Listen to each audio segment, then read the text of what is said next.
Aku ingin mencintaimu dengan caraku, cara yang begitu sederhana seperti angin berhembus menyapa ranting, menggoyangkan dedaunan seperti langit yang menumpahkan air hujan, membasahi permukaan bumi.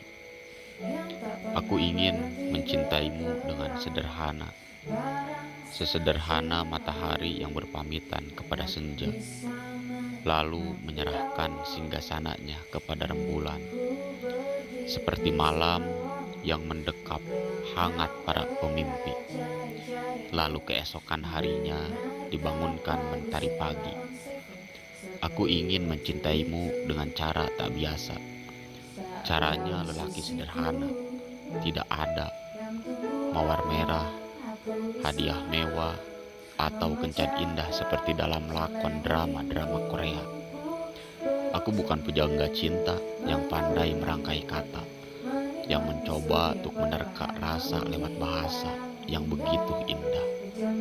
Aku bukan pelukis hebat yang mahir bermain kuas, yang leluasa lepas menoreh kisah indah di atas permukaan kanvas. Aku tetaplah diriku, notabene-nya bukan siapa-siapa, bukan putra raja atau kesatria yang digambarkan seperti cerita-cerita romansa dalam novel asmara. Aku adalah diriku, punya latar belakang manusia biasa, yang berjuang untuk sempurna di matamu dan berusaha sempurna mencintaimu. Aku yakin Tuhan tidak pernah keliru memberikan anugerah cinta kepada hambanya. Karena sebuah cinta yang datang itu pasti ada makna dan alasannya. Dan aku percaya cinta akan selalu menemukan jalan melalui jalan di mana serigala takut memangsanya.